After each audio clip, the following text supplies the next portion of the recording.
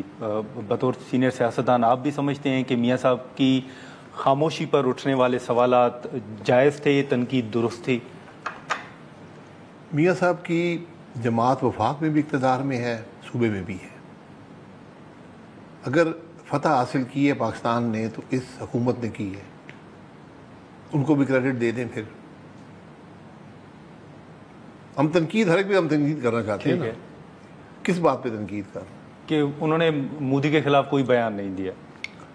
پاکستان کے شاید 23 کروڑ 90 لاکھ لوگوں نے نہیں دیا.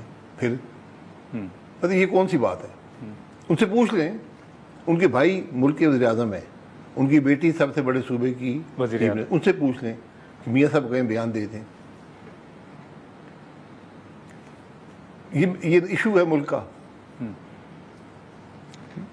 لیکن سر ایک چیز ہے, جب میاں صاحب لندن سے واپس آئے تھے, آپ کو ایک جلسہ یاد ہوگا جس میں انہوں نے باجوہ صاحب کا نام لیا تھا، اور اس کے بعد جب وہ واپس آئے تھے، وہ آئے اس کے بعد تھے وہ بعد میں واپس آئے، اور واپس آنے کے بعد بھی انہوں نے کہا تھا کہ معاملات ایسے آگے نہیں بڑھ سکتے کہ مٹی پاؤ اور آگے بڑھو، اب احتساب ہونا چاہیے۔ اس کے بعد آپ کو لگتا ہے کہ میاں صاحب نے بھی صورتحال کو مد نظر رکھتے ہوئے کمپرومائز کیا؟ کس کا احتساب کرنا چاہتے ہیں سر؟ انہوں نے باجوہ صاحب کا نام لیا تھا، کریں نا، حکومت ان کی احتساب کر لیں۔ ہم پاکستان میں ہم سب قابل احتساب ہیں، ہم کسی کا احتساب نہیں کر سکتے، یقین کر لیں۔ مجھے وہ آدمی لا دیں جو کہے جی میرا احتساب نہیں ہونا چاہیے۔ نہیں سر، تو میاں صاحب اب کیوں احتساب سے پیچھے بھائی میں یہی کہہ رہا ہوں نا، وہ ایک سیاسی بات ہوتی ہے، انہوں نے کر دی ہوگی، یہ ان سے پوچھ سکتے ہیں، لیکن میں یہ کہہ رہا ہوں کہ ہم احتساب کرنے کے قابل نہیں ہیں، کیونکہ ہم سب قابل احتساب ہیں۔ جنرل فیض صاحب کا تو احتساب ہو رہا ہے، سب یہاں احتساب اب کرنا شروع کریں گے، کوئی نہیں بچے گا، سیاستدانوں سمیت۔ لیکن آپ کو اوورآل سر کیا نظر آ رہا ہے کہ موجودہ حکومت، جیسے ہم نے بات بھی کی کہ سیکھنا چاہیے احتساب کی باتیں، آگے کو دیکھیں، ملک کیسے چلانا ہے، ملک کو خرابیاں کیا ہیں، خرابیاں کیسے دور کرنی ہے، اصلاحات کیا کرنی ہے، یہ وقت یہ آج ضرورت ہے۔ سر میاں صاحب یہی بات کر رہے تھے کہ مٹی پاؤ بغیر آگے نہیں بڑھ سکتے، پہلے احتساب کرنا ہوگا پھر آگے بڑھ۔ میں کہہ رہا ہوں آپ سے نہیں کر سکتے احتساب، آپ کی بس میں نہیں ہے، کس بات کا احتساب کریں گے؟ باجوہ صاحب نے کیا کیا؟ جو اس سے پہلے لوگوں نے نہیں کیا، اس کے بعد لوگوں نے نہیں کیا، سب کر رہے ہیں۔ چھوڑیں ان باتوں کو، ملک کو چلائیں۔ احتساب خود ہوگا جب ملک میں نظام ہوگا، جب ملک میں آئین کی بالادستی ہوگی، خود احتساب ہوگا، کسی کی ہمت نہیں ہوگی کہ آئین توڑے۔ تو موجودہ سیٹ اپ میں بھی آپ کو کوئی مداخلت اداروں کی نظر آ رہی ہے؟ کس میں؟ نہیں، یہ سیٹ اپ بغیر مداخلت کے چل رہا ہے۔ الیکشن بھی ٹھیک ہوا، الیکشن بھی ٹھیک ہو رہے ہیں، ملک بھی ٹھیک چل رہا ہے، ترقی کر رہا ہے، تو پھر آپ لوگ غریب سے غریب تر ہوتے جا رہے ہیں۔ یہ کیسے ہو رہا ہے؟ معیشت کمزور سے کمزور تر ہوتی جا رہی ہے، قرضے ہر روز بڑھ رہے ہیں، کیسے ہو رہے ہیں؟ ملک کا یہ تماشا نہیں ہے، یہ 24 کروڑ عوام کا ملک ہے۔ یہ جو لوگ آج کرسیوں پہ، اقتدار کی کرسیوں بیٹھے، کرسیاں ان کی نہیں ہیں، پھر کون سے نظام کی بات کر رہے ہیں آپ؟ ہمارے ملک کے لوگوں نے اس کو بھی قبول کر لیا، اس بات کو۔ اس ملک کے عوام کی برداشت کو دیکھیں۔ سر میں ایک چیز صرف آپ سے جاننا چاہوں گا کہ یہ موجودہ سیٹ اپ چلیں، جن کرسیوں پر بیٹھا ہوا ہے وہ ساری کرسیاں ان کی نہیں ہیں، آپ کا تجزیہ کیا ہے سر کہ یہ کس کا مینڈیٹ تھا اور کس کو دیا گیا؟ سر چھوڑیں اس بات کو، میں کیا فیصلہ کر سکتا ہوں؟ جب آپ ووٹ نہیں گن سکتے، جب آپ کا تضاد ہے، جو پریزائڈنگ افسروں نے لکھا ہے، ووٹ کرنا مشکل کام ہوتا ہے، ووٹ گننا یہ ناممکن کام ہے۔ آپ نے اکٹھے کر کے فارم 45 جو ہیں، ٹھیک ہے، 300-400 فارم 45 ہوتے ہیں ایک حلقے کے اندر قومی اسمبلی کے، اکٹھے کر کے ان کو آپ نے ایڈ کرنا ہے اور فارم 47 جاری کرنا ہے۔ کھلا تضاد ہے۔ اس ملک کے عوام نے یہ بھی ظلم برداشت کر لیا، اب آگے بتائیں ملک کے حالات ٹھیک کیوں نہیں ہو رہے؟ یہ سوال ہے۔ تو سر اس کے لیے پھر اب اسمبلی کے اندر اگر آپ دیکھ لیں 26ویں آئینی ترمیم ہوئی، حکومت دعویٰ بھی کر رہی ہے کہ بھائی 26ویں آئینی ترمیم ملک کے حق میں تھی۔ وہ سر آپ بتائیں گے؟ نہیں، آپ بتائیں، آپ لوگوں سے پوچھیں۔ جس ملک کا چیف جسٹس آج سو موٹو پاورز نہیں رکھتا،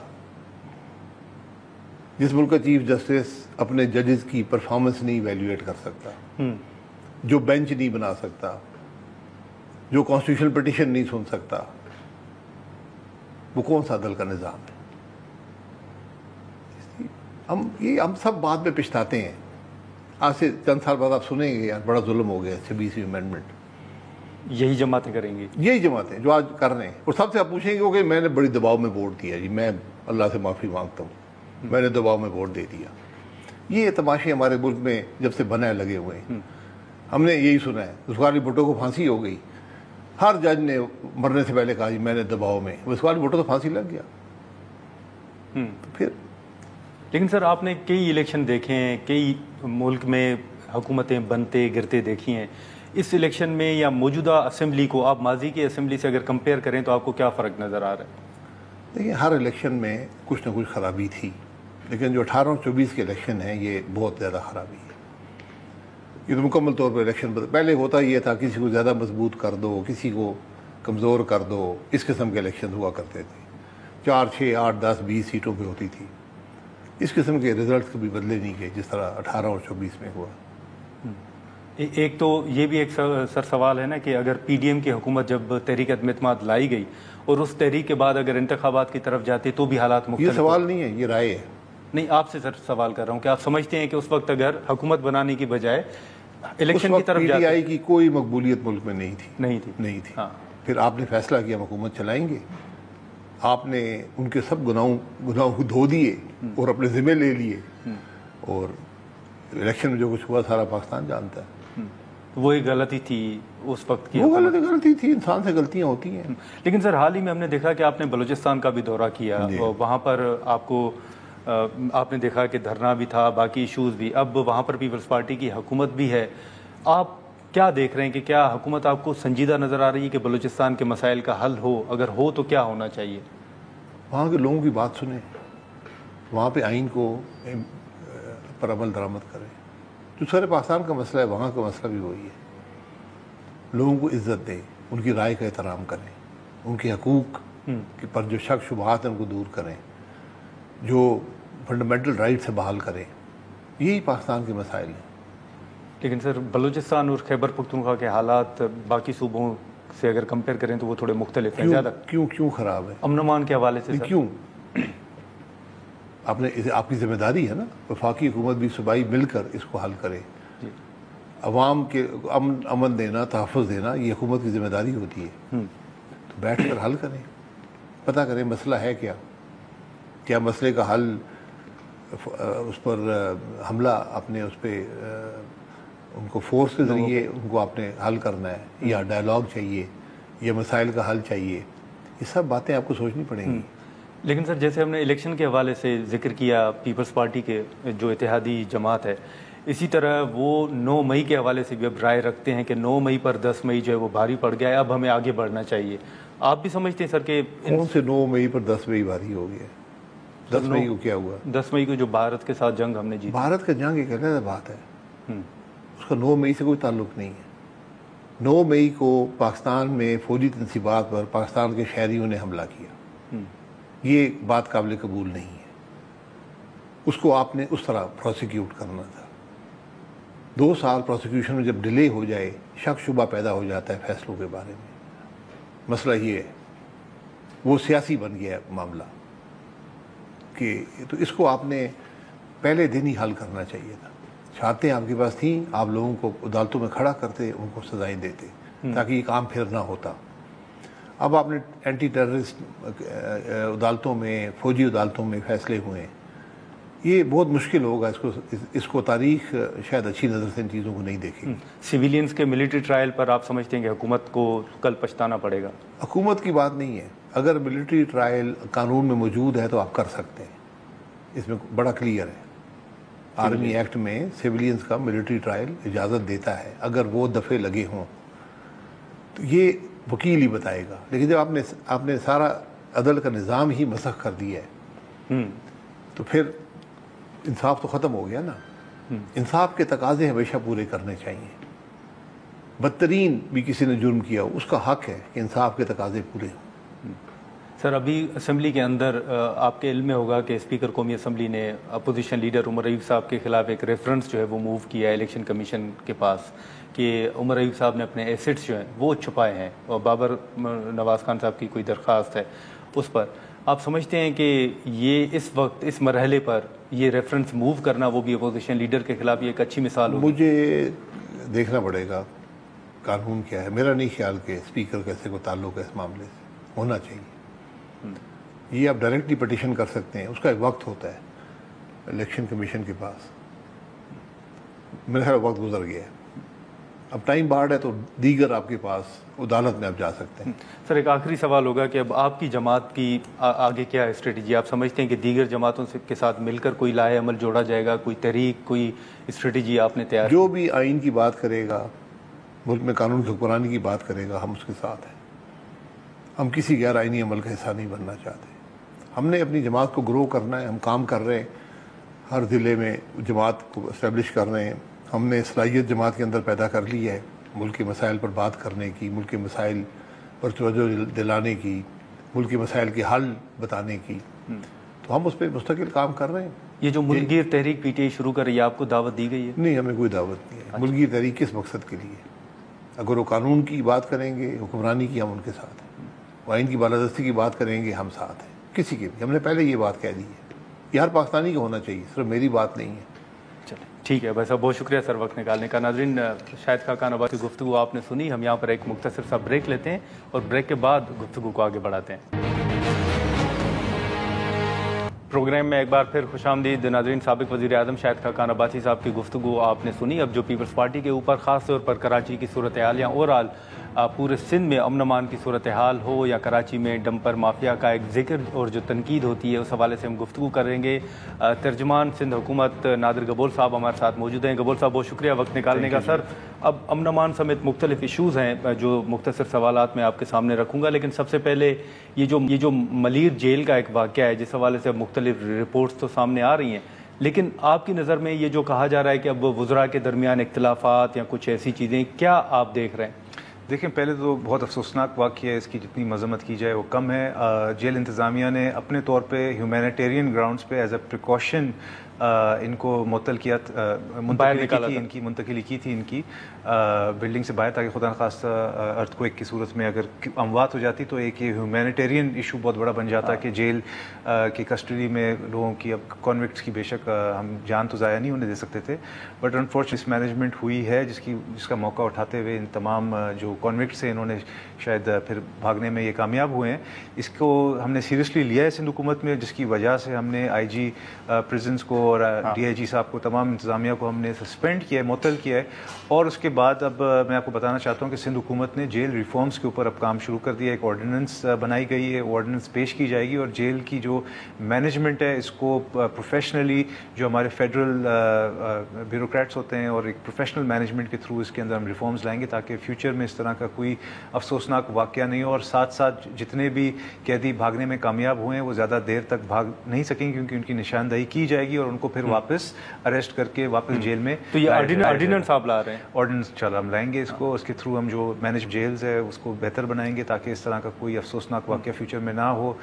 جیلز کی جو بلڈنگز ہیں، جو انفراسٹرکچر ہے، اس کو بھی فردر امپروو کیا جائے گا تاکہ ارتھ کو ایک پروف بنایا جائے. اگر فیوچر میں خدا نخواستہ اس طرح کا کوئی خدشہ ہو جس کا فائدہ اس دفعہ انہوں نے اٹھایا ہے، فیوچر میں اس طرح کا کوئی واقعہ. لیکن گبول صاحب، اب پورے سندھ کے اندر وہ مورو ہو، وہ کچے کا علاقہ ہو، یا سکھر سے لاڑکانہ تک کی صورتحال ہو، کراچی کی صورتحال ہو، امن امان کے حوالے سے تو آپ پر بڑی تنقید ہو رہی ہے کہ سندھ کا کوئی علاقہ جو ہے وہ ایسے افسوسناک واقعات سے پاک نہیں ہے وہاں پر کہ کہیں پر اس طرح کے واقعات نہ ہوں. تو یہ تنقید آپ نہیں سمجھتے کہ یہ جائز ہے؟ آپ کے اوپر واقعات افسوسناک ہو رہے ہیں ایون کراچی کے اندر بھی. دیکھیے، ناجائز میں کہوں گا اس تنقید کو، کیونکہ کچے کے ڈاکو تو پنجاب، ساؤتھ پنجاب میں بھی آپ کو ملیں گے، وہاں پہ بھی کچے کے ڈاکو آپ کو ملیں گے، وہاں پہ بھی لا اینڈ آرڈر کا سچویشن ہے.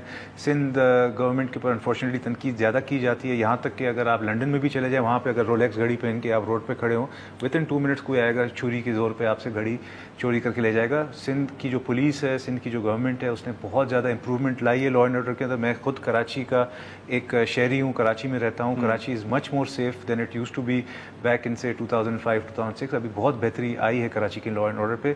اوبیسلی جہاں پہ اتنا بڑا ایک شہر ہوتا ہے، 3 کروڑ سے زیادہ آبادی ہے، وہاں پہ اس کے اپنے ایک انفراسٹرکچرل اور ایشوز ہوتے ہیں، بٹ ہمارا فوکس ہے لا اینڈ آرڈر پہ. اسپیشلی کراچی کیونکہ ایک میٹروپولیٹن سٹی ہے، کراچی کا بزنس اور فائنینشیل ہب ہے. بزنس کمیونٹی کو پروٹیکشن دینا، عام شہریوں کو پروٹیکشن دینا، وہ گورنمنٹ کی ذمہ داری ہے. جگہ جگہ ہم نے اسنیپ چیکنگ متعارف کرائی ہے، بلکہ کراچی میں ایک جو کل پرسوں ایک واقعہ ہوا تھا ڈیفینس کے علاقے میں، ایک شہری کی طرف سے دوسرے ایک، اس کو فوری ہم نے ود ان 24 آورز گرفتار بھی کیا ہے. اس کو ظاہر سی بات ہے پھر کورٹ کے سامنے پیش بھی کیا ہے. لا آلویز ٹیکس اٹس کورس. ہماری کوشش ہوتی ہے ہمیں. لیکن گبول صاحب، آپ کے علم میں ہوگا کہ 2 سے 3 روز قبل جو ایک جج صاحب تھے سکھر سے واپس آ رہے تھے، ان کے اسکواڈ پہ بھی فائرنگ ہوئی تھی، ایک پولیس اہلکار شہید بھی ہوا ہے. تو یہ تو دن دہاڑے اس طرح کے واقعات ہو رہے ہیں. انفارچونیٹ بلوچستان سے اور دیگر علاقوں سے جو اسمگل ہوتے ہیں ویپنز، وہ اس طرح کے جدید ویپنز ہوتے ہیں کہ اس کو پھر پولیس کو بھی پھر بڑا مشکل ہوتا ہے اس کو فیس کرنا. ہم آپریشنز ہم نے ماضی میں بھی شکارپور میں، کچے کے علاقے میں ہم نے لانچ کیے اور بہت زیادہ کنٹرول کرنے میں کامیاب ہوئے ہیں. اس طرح کا سچویشن نہیں ہے جو بیچ میں خدا نخواستہ آؤٹ آف کنٹرول ہو گیا تھا کہ پولیس بھی ایک طرح سے ایک اسٹرکٹ اور اسٹرن چیلنج کا سامنا فیس کرنا پڑا تھا. اب بہت زیادہ کنٹرول میں آگے سچویشن, اور اللہ کا شکر ہے ابھی کنٹرول میں بھی آگے اور آگے بھی مزید. لیکن کراچی کے اندر ایک ڈمپر مافیا کا آپ نے سنا بھی ہوگا, آپ سے کئی سوالات بھی ہوتے ہوں گے, آپ کو علم ہوگا, یہ میرے سامنے کچھ رپورٹس بھی ہیں کہ پروفیسر افتخار بھٹو صاحب کی اس دن ڈیتھ ہوئی ہے. سر یہ اس طرح کے واقعات مسلسل آپ سے سوالات بھی ہو رہے ہیں, تنقید بھی ہو رہی ہیں, پھر بھی یہ ڈمپرز کا معاملہ حل کیوں نہیں ہو رہا کراچی کے اندر؟ دیکھیں بالکل حال کے شروع ہونے سے یہ چیزیں زیادہ ہائی لائٹ ہوئی ہیں, پہلے بھی ہوتی رہی ہیں, ایسی بات نہیں کہ پہلے نہیں ہوتی تھی, بٹ زیادہ ہائی لائٹ ہو رہی ہیں.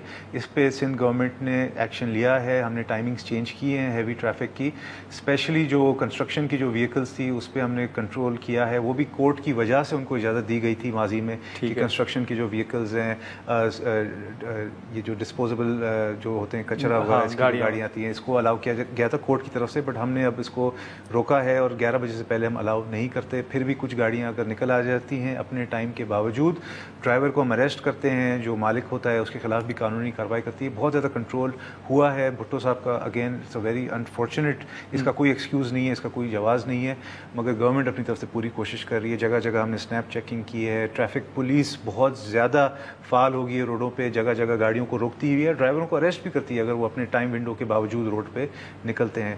بٹ مزید اس میں امپروومنٹ کی ضرورت ہے جو کہ ہم پوری کوشش. لیکن اب جو ایم کیو ایم ہے وہ آپ دیکھیں کہ کافی متحرک ہے سندھ کے اندر کہ پیپلز پارٹی کی مختلف پالیسیز پر تنقید بھی کر رہی ہے, وہ ڈمپر مافیا کا ایشو ہو یا دیگر ایشوز ہو. ایم کیو ایم کی تنقید آپ سمجھتے ہیں کہ اس میں اضافہ ہو رہا ہے, یا آپ سمجھتے ہیں کہ ان کے ساتھ بھی معاملات اب ٹھیک چل رہے ہیں؟ دیکھیں ایم کیو ایم ساتھ تو رہی نہیں نا, انلیس وہ تنقید کریں پیپلز پارٹی کراچی کے اندر نہیں رہی سر. نہیں, جب تک پیپلز پارٹی پہ تنقید نہیں کرے, ان کی ایک ہی سیاست ہے, وہ خدا نخواستہ مطلب کوئی کام کے اوپر بات نہیں کرتے, وہ لسانیت کے اوپر اور زبان کے اوپر ہی سیاست کرتے ہیں. اور ابھی بھی وہ یہی دکھانا چاہ رہے ہیں کہ باہر کے لوگ, باہر کا کون ہے, کراچی میں سبھی جو بھی کراچی میں رہتا ہے, جو نوکری پیشہ ہے, جو کاروبار کرتا ہے, وہ سب کراچی والے ہیں. تو اس طرح کا رنگ دینا کہ باہر کے لوگ آ کے ہیوی ٹریفک چلاتے ہیں اور وہ کراچی کے شہریوں کو مار رہے ہیں, ایسی بات نہیں ہے. انفارچونیٹ واقعات ہیں یہ سارے, بٹ اس کو ہم لسانی یا کوئی زبان کا رنگ نہیں دینا چاہتے. اس کو یہ ہم سب کو فیس کرنا پڑتا ہے. میری گاڑی کافی دفعہ لگ چکی ہے ہیوی ٹریفک میں, بٹ اس کو میں کبھی بھی یہ نہیں کہتا کہ کوئی اور زبان بولنے والا یا غیر مقامی شخص آ کے میری گاڑی کو مار کر چلا گیا. ہم سب کے لیے کنسرننگ ایشو ہے. ایم کیو ایم کو چاہیے کہ اس میں تھوڑی سی رسپانسبلٹی کا مظاہرہ کرے اور بالکل گورنمنٹ کے ساتھ مل کر کام کرے. ہمارے جو ٹرانسپورٹ کے منسٹر ہیں, جو ہمارے ایکسائز کے منسٹر ہیں, ہمارے انکلوڈنگ ہمارے جو سی ایم صاحب ہیں, ان سب نے ہدایات دیے ہوئے ہیں. روڈ چیکنگ کمیٹیز بنائی گئی ہوئی ہیں. آئی جی پولیس کو ہدایت دی گئی ہے. آئی جی پولیس سے پھر انشور کیا کہ جو ڈی آئی جی ٹریفک ہم نے ریسنٹلی چینج کیے ہیں, ہم نے وہ بھی بہت زیادہ ایکٹیو ہیں, روڈوں کے اوپر خود گشت کرتے ہیں اور میک شور کرتے ہیں کہ جو لا ہے اس کو فالو کیا جائے, اوور اسپیڈنگ کو کنٹرول کیا جائے. بلکہ جو ہیوی ٹریفک ہے اس کے اوپر ہم نے ڈیش کیمز بھی لگائے ہیں تاکہ جب اگر خدا نخواستہ کوئی افسوسناک واقعہ آتا ہے, جو کہ نہیں ہونا چاہیے, پر اگر ہوتا ہے تو اس میں پھر دیکھا جائے کہ ڈرائیور کی غلطی ہے یا کسی اور کی غلطی ہے, اور پھر اس کو سزا بھی اسی حساب سے. نہیں, لیکن آپ کہہ رہے ہیں کہ کراچی کے اندر ایم کیو ایم کی سیاست نہیں رہی. آپ سمجھتے ہیں کہ ایم کیو ایم کمزور ہوئی ہے, ان کا ووٹ بینک کم ہوا ہے؟ بالکل, میں تو نہیں سمجھتا ایم کیو ایم اس طرح کی رہی ہے جس طرح کہ ایک ماضی میں, وہ بھی دہشت گردی کے تھرو اور بوری کی جو سیاست تھی وہ میرے سے یا کسی سے ڈھکی چھپی نہیں ہے. جو بھی کراچی میں رہتا ہے اس کو پتہ ہے کہ ماضی میں بھی اس کی کیا سیاست رہی ہے. بٹ ابھی ایم کیو ایم بہت زیادہ ویک ہو گئی, اس کے پاس کوئی ایشو نہیں ہے, اس لیے وہ ایشو کریٹ کرتے ہیں. اگر کوئی ایک کراچی کا کوئی بھی ایک شہری اس کو نقصان ہوتا ہے, جان جانا تو بہت بڑی بات ہے. ہم اگر خدا نخواستہ کوئی چھوٹا موٹا زخم بھی لگتا ہے تو ایک پیپلز پارٹی والوں کو بھی اتنا ہی درد ہوتا ہے جو کسی اور کراچی کے شہری کو ہو. مگر ایم کیو ایم کو اس کے اوپر ایشو بنانا یہ آئی تھنک تھوڑا سا لیکن اب تو سندھ کے اندر جی ڈی اے بھی متحرک ہو رہی ہے, مختلف جماعتوں کے ساتھ ان کی ملاقاتیں بھی چل رہی ہیں. یہ آپ سمجھتے ہیں کہ پیپلز پارٹی کے لیے ایک چیلنج ہوگا جی ڈی اے کا متحرک ہونا؟ بالکل بھی نہیں. پیپلز پارٹی نے ہر دفعہ الیکشنز کے تھرو, بیلٹ کے تھرو دکھایا کہ سندھ کی عوام پیپلز پارٹی کے ساتھ کھڑی ہے. 2018 میں بھی انہوں نے بڑے بڑے جلسے کیے تھے جی ڈی اے والوں میں, مگر وہ جو جلسے ہیں وہ ٹرانسلیٹ نہیں ہوتے ووٹس کے اندر. جلسوں میں ان کے لوگ آ جاتے ہیں, میں بالکل مانتا ہوں ان کے بڑے بڑے جلسے ہوتے ہیں, مگر پھر جب الیکشن کی باری آتی ہے تو 2018 میں بھی بہت گندی شکست انہوں نے پائی تھی, اور 2024 کے الیکشن میں تو پیپلز پارٹی نے تمام ریکارڈز توڑ دیے, پہلے سے ہمیشہ سے زیادہ ووٹس سیٹ جیتنے میں کامیاب ہوئی ہے. تو اصل جو چیز ہوتی ہے وہ الیکشنز ہوتی ہے, عوام کا مینڈیٹ ہوتا ہے, جو پیپلز پارٹی کے ساتھ ماضی میں بھی تھی اور ابھی بھی ہے. لیکن کراچی کے اندر تو آپ کی سیٹیں کچھ جو بلاول صاحب کے بھی تحفظات ہیں نہیں کہ ہمارے اللہ کا شکر ہے 7 ایم این ایز ہیں, جن میں سے ایک میرے والد صاحب بھی ہیں. تو پیپلز پارٹی پہلے سے بہتر پرفارمنس دکھانے میں کامیاب ہوئی ہے کراچی کے اندر, اور ہمیں امید ہے کیونکہ میئر بھی ابھی ہمارے ہیں, لوکل گورنمنٹ بھی ظاہر سی بات ہے ہماری, جو ہم کام کر رہے ہیں, جو ہم نے اشارہ بھٹو بنایا ہے, ہے, جو ہم نے سول ہاسپٹل کے اندر کام کیا ہے, جو ہم نے جنا ہاسپٹل کے اندر کام کیا, اس کے علاوہ شہر کے اندر جو ہم نے انڈر پاسز, فلائی اوورز بنائے, ہم نے کام ہم کر رہے ہیں. اور امید ہے کہ یہ جو کام ہے اس کو دیکھتے ہوئے جو اگلا الیکشن جب بھی آئے گا 2029 میں آئے یا جب بھی آئے, تو انشاءاللہ کراچی کی جو عوام ہے وہ دیکھے گی کہ خدمت صرف پیپلز پارٹی ہی کرتی ہے, صرف باتیں نہیں کرتی ہے, ایکچولی پرفارم کرتی ہے آن دا گراؤنڈ اور عوام کو ریلیف دیتی ہے. تو انشاءاللہ اس کا صلہ ہمیں عوام دے گی. چلیں ٹھیک ہے قبول صاحب, بہت شکریہ وقت نکالنے کا. ناظرین گفتگو آپ نے سنی, ہم یہاں پر بریک لیتے ہیں اور بریک کے بعد جو سفارتی کمیٹی اس وقت مختلف ممالک کا دورہ کر رہی ہے اس حوالے سے گفتگو کرتے ہیں. اس وقت جو سفارتی کمیٹی مختلف ممالک کا دورہ کر رہی ہے, جو پاکستان کا ایک نیریٹو ہے وہ عالمی برادری کے سامنے رکھا جا رہا ہے, اس معاملے پر ہم گفتگو کرتے ہیں. ڈاکٹر ہما بقائی صاحبہ ہمارے ساتھ موجود ہیں. ڈاکٹر صاحبہ بہت شکریہ وقت نکالنے کا. اس وقت جو سی کمیٹی ہے وہ مختلف ممالک کا دورہ کر رہی ہے, آپ کے علم میں ہے, اس وقت آپ کیا نیریٹو, کیا صورتحال بنتے ہوئے آپ کو نظر آ رہی ہے, کیا نیریٹو آپ کو لگ رہا ہے کہ آگے جا کے بنے گا؟ دیکھیے انڈیا جو ہے وہ ہمیں دھیان کرنا چاہیے کہ اس وقت ایک ڈیمیج کنٹرول سویپر ہے. تو 4 دن میں اس کو ڈپلومیٹک آئسولیشن بلکہ ڈپلومیٹک ہاسٹیلٹی کا سامنا تھا, اس کو کاؤنٹر کرنے کے لیے یہ تشکیل دیا گیا ہے گروپ. اور اب یہ انٹرنیشنل دورے کر رہا ہے, لیکن بہت لوگ یہ سوال اٹھا رہے ہیں کہ ایک تو انہوں نے ریجن کو بالکل ایکسکلوڈ کیا ہے, یعنی ریجن میں کسی بھی ملک میں یہ نہیں گئے. ٹھیک ہے, اس کا مطلب یہ ہوا کہ یہ ریجن میں تو ان کو پتا تھا کہ ان کو کوئی ریسیپشن ملنے ہی نہیں والا.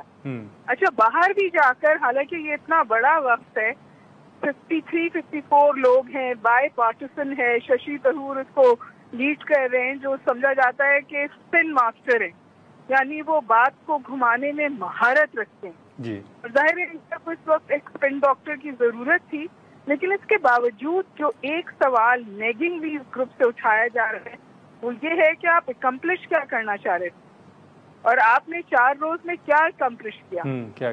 اور جو لوگ یہ سمجھیے کین آبزرورز ہیں, کیونکہ انڈیا اپنا ایک کاؤنٹر نیریٹو بلڈ کر رہا ہے, وہ کہہ رہے ہیں کہ ہم نے نیا نارمل کریٹ کر دیا. اب ہم نے, اور جس کی طرف طاہر صاحب نے بھی اشارہ کیا کہ جنگ جو ہے وہ جو ٹریڈیشنل باؤنڈریز تھی ان سے نکل کر ایکسپینڈ ہو گئی ہے. نہیں لیکن آپ کو ڈاکٹر صاحبہ اب یہ محسوس ہو رہا ہے کہ جو عالمی برادری ہے, کم سے کم پاکستان کا ایک واضح پیغام جو ہے ان تک پہنچ چکا ہے کہ پاکستان نے پہلے بھی امن کی بات کی, تحقیقات کی آفر کی, اور ابھی بھی پاکستان امن کی ہی بات کر رہا ہے. آپ بالکل بجا کہہ رہے ہیں نا, لیکن ظاہر ہے کہ انڈیا کوشش کر رہا ہے کہ ایک اس کا کاؤنٹر نیریٹو لائے. صحیح. اور وہ ڈیمیج کنٹرول فری پر ہے, تو اسی لیے جو ہمارا وزٹ ہے یا جو ہمارا ڈیلیگیشن ہے وہ جو فوگ انڈیا کریٹ کرنا چاہ رہا ہے, جو کنفیوژن انڈیا کریٹ کرنا چاہ رہا ہے, اس پوری صورتحال کو اپنا سپن دے کر اس کو کاؤنٹر کرنے کے لیے ہمیں اپنی آواز بھی چاہیے تھی نا جی. آج کل انفارمیشن دور ہے, تو سائلنس از ناٹ گولڈن, اور جب بھی آپ نیریٹو کو ویکیوم چھوڑتے ہیں اس میں دوسرے کا نیریٹو جو ہے وہ جگہ حاصل کر لیتا ہے.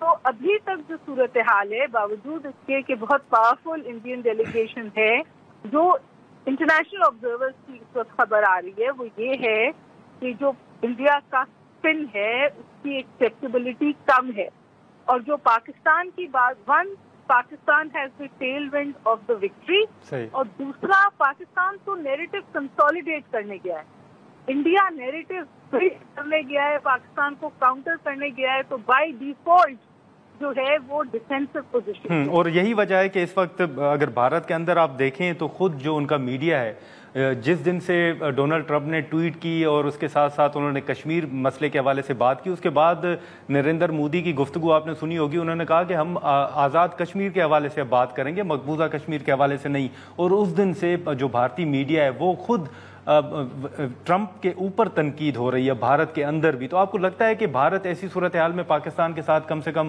مذاکرات کی ٹیبل پر نہیں آئے گا؟